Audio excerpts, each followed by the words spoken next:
Good evening, ladies and gentlemen. Welcome to another episode, special edition, podcast special of Sports Talking with JB. I'm your host, JB. Here on this Sunday evening, we're just going to plain and simple recap yesterday's Alabama State Hornets black and gold spring game. It was a great atmosphere out there, great turnout. Shouts out to everybody who showed up yesterday at ASU Stadium here in Montgomery, Alabama. I was able to hit the sidelines, get a very close-up view of it, and I took notes, and I'm giving y'all my observation from what I saw firsthand today. So shouts out to everybody. Make sure you like, share, subscribe to this YouTube channel. Shouts out to all the new subscribers. Everybody following on social media at Sports Talk JB. And we're just gonna do a little brief recap show. First of all, shouts out to my friend, my special guest, Aay Harel, that was on the show this past Thursday night. Great interview, great podcast interview. If you haven't seen it yet, go back and watch it. It's on the YouTube channel. You won't be disappointed. Yes, ASU showed out yesterday. They showed up and they showed out yesterday. So shout out to everybody who came. The ASU staff, coaching staff, Coach Eddie Robinson Jr., and everybody who had a hand in the event. It was a really great environment, really great turnout. So it was actually my first time going to a spring game, and I was very impressed. So if you don't know how the spring game works, and I really didn't know how it worked until I actually saw what was taking place. The black team is the defense, and the gold team, which was wearing white, is the offense. Final score was 34 for the gold team, 24 for the black team. And the offense looked really well to start off. Defense always, seemed to be good, and they looked good towards the second half. But I'm going to break it all down. I got my notes, and I got some standout performers I'm going to talk about and a lot of that good stuff. So I'll just get on with it, man. First of all, we got a new offensive coordinator at Alabama State, Chris Barnett. He was the wide receiver coach last year at Winston-Salem State, but he was the OC at North Carolina A&T from 2018 to 2023.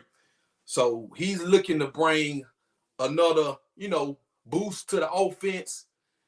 And if you've been following Alabama State's football, it's been a run-heavy offense, and they're starting to get better. They're starting to kind of break up this offense and kind of make it more of what it could be.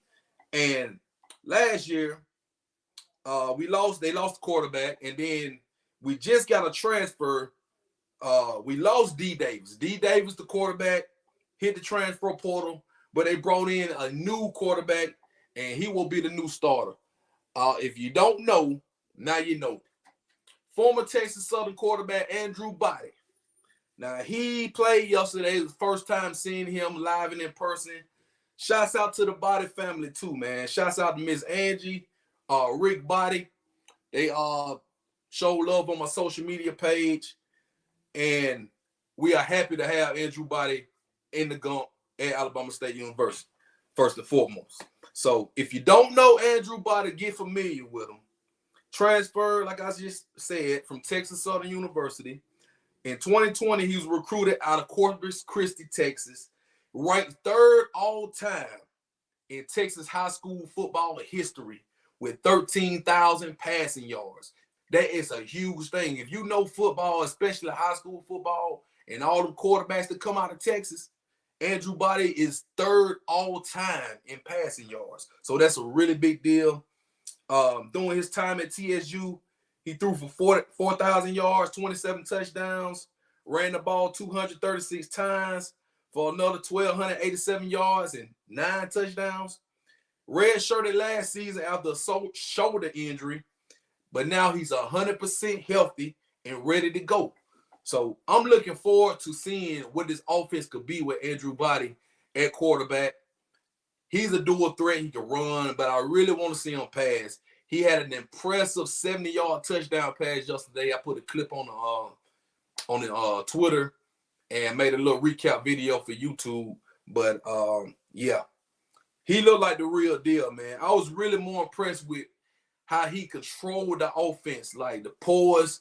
I seen him. He just got there like 2 months ago, but it's only been spring practices. He's got a new offense to learn, and he looked really good yesterday to me. Just imagine with him, give him a few more months, wait till we get to the fall and see what we could be. Now, stay with the offense for a minute. The wide receiver position. Bama State lost Keyshawn Johnson. He was everything for that wide receiver core last year. But I saw some guys who could replace him with production. This offense could be more high-powered with the new coordinator, with body at quarterback, and these wide receivers right here. Number 13, this is the guy, though. Tyreek Saunders, man. He's poised for a breakout season this year. He's a junior, transferred from Virginia Tech, also East Carolina, and I think he's going to be one of those guys to break out. If you don't know about Showtime, make sure you find out. Number 13, Tyreek Saunders. Two guys right here. You're looking at number 19, Eric Horn with the ball right there. He caught the 70-yard touchdown pass from Andrew Body yesterday. This kid's out of New Orleans. He's a sophomore. Looking to see more out of him. And number 15, he was all over the place yesterday making plays. Bakari Daly, number 15 right there from Auburn. I think he's going to be one of those guys who can take that next step. And I got another guy, too, number 6 right here. Number 6, that's Aay Harel. He's from Mainland High School, Daytona Beach, Florida, sophomore. His brother actually committed to Alabama, Xavier Mincy. And, yeah, he's going to be one of those guys, too. So watch out for him, number 6, Aay Harel. It was more guys, but those guys kind of stood out, caught my eye yesterday. And I think the wide receiver core is going to be solid for Alabama State. The running backs also. Let me talk about this kid for a minute right here. The kid with the ball, number 18. He was great. Bryant, I think his name was Nazareth Bryant. He's a 5'10", 200-pound senior from Oak Park, Illinois. He played at Northern Illinois before coming to Bama State. Now, he only played in a few games, only had a few carries, but I think this could be a breakout season for him. And he looked great yesterday. He looked great, man. Nazareth Bryant, number 18, he scored a touchdown. So I got a video of him scoring a touchdown on the goal line. He really ran the ball really well in between the tackles. And I don't know who's going to start. I don't have a depth chart or anything, but he really stood out to me. Also, number 23, Anthony Gates. He's a junior running back from Birmingham. I saw him run the ball really well. Number 20, Jamari Hotclaw. He ran I think it was like a 30-yard touchdown. He looked really well. And number 3, DeQuan Kinley. He was running the ball really good to start the game at that position. So running backs, I don't know if it's going to be by committee. I don't know who the starter's going to be. It's the spring, so a lot can change. I'm just going by the eye test on what I saw yesterday with these guys. On defense, we had a few standouts on defense. Is it Stephon Young Roll? Is a hyphen name, Young Roll. Number 9, defensive end. He was all over the place yesterday. He caught my eye. Number 24, Dwight Jacobs, cornerback. I think he plays cornerback. He was a tackling machine. I saw him come up, make a few tackles, get hyped after the play. Number 23, Keon Lewis, caught an interception. And he was breaking up passes as well back there. Number 4, last name Levette. I don't know his first name, but he broke up some passes yesterday too. So the cornerbacks look pretty solid. I wanted to see more at the linebacker position. But like I say, number 9, Young Roll, he was all over the place. He really stood out. And the kicker, I'm gonna give him some love. Number 49, the kicker, Baylor Cannon. He kicked some pretty good kicks. He was right there on the sideline next to me. I'm gonna show y'all how close I was, man. I was like really close. That's me. It's my eye view right there by Coach. That's another goal line picture right there. That's just how close I was on the field. To get those good views right there. So this is all from me seeing. I didn't have any kind of anything with the players' names and numbers on them. So I'm just going by doing my research. And when they make a play, when you see the number, you have to go look up who it is. But they announced some of those guys' names, and I also looked them up, looked up some of their stats and their social media. So we have a solid. Alabama State's got a solid team. This is third year for Eddie Robinson Jr. First year went 6-5. Last year was 7-4. Now you got to getting better every year. So you got to take another step now. The quarterback, like I just said, Andrew Body, he is going to be the key. He's going to be him and the offensive coordinator. They got a whole new offensive staff over here. If they can get it together, kind of let Body do his thing, open up this Bama State offense. It was a lot of run. It was mostly run heavy.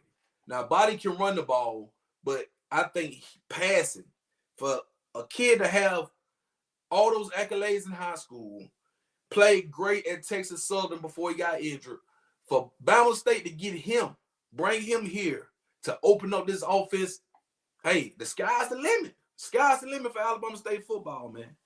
So I got some more notes here from the scores. Now, the first score of the game was by DeQuan Kinsey, and it was a touchdown run. That was the first touchdown of the game by the Gold Team. Then in the next drive was the Andrew Body 70-yard touchdown pass to Eric Horn. Great throw. And they scored again also. I think it was Zach Sims, number 16, the quarterback. He led the next drive, and number 20 was Hot Claw. I think it was Hot Claw. Yeah, Jamari Hot Claw, who ran that touchdown. So it was 21-0 early on in the game.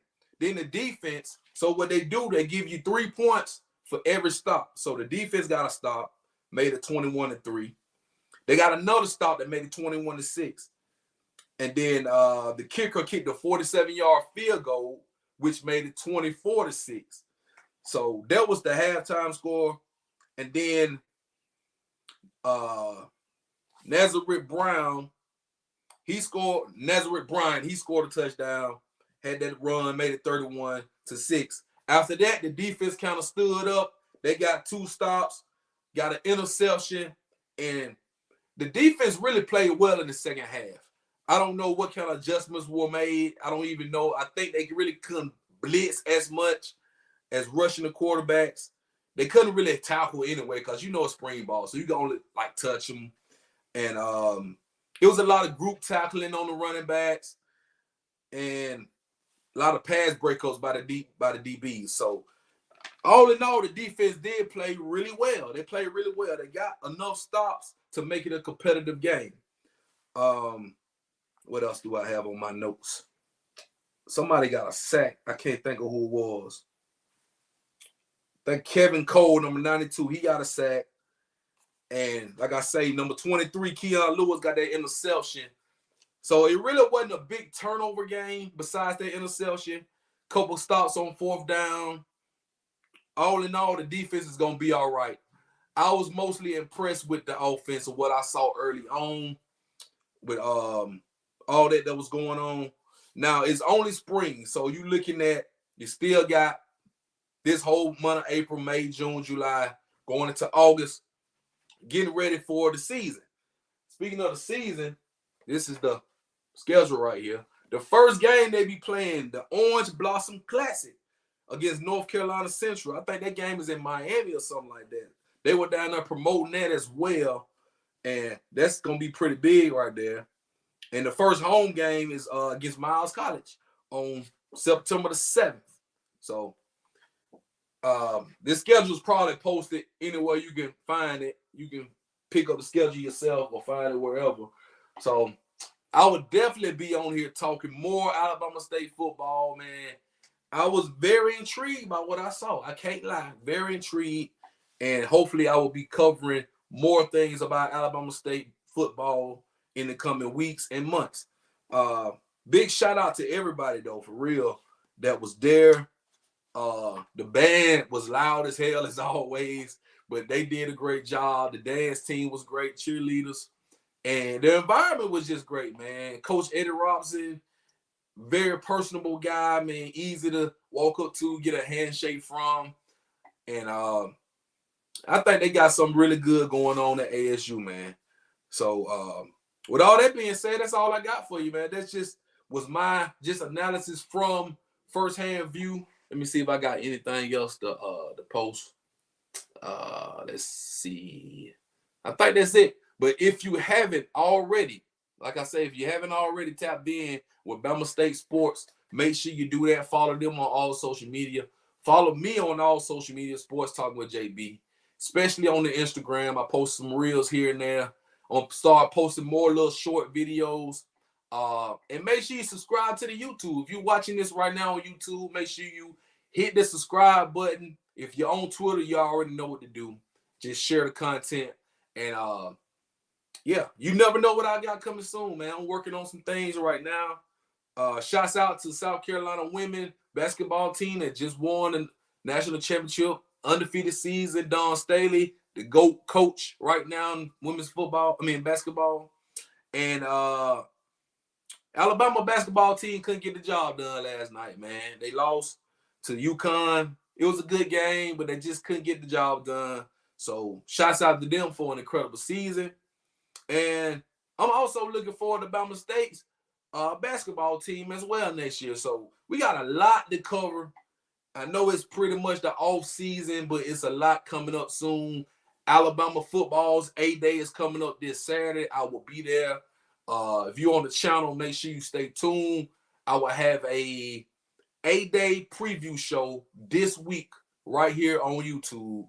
And then, of course, a lot of footage from the weekend and a recap show next week. So I appreciate y'all for your time. Make sure you subscribe to the channel as always. And Swarm is one. All you Alabama State people out there. See y'all next time. This is JB, and I'm out.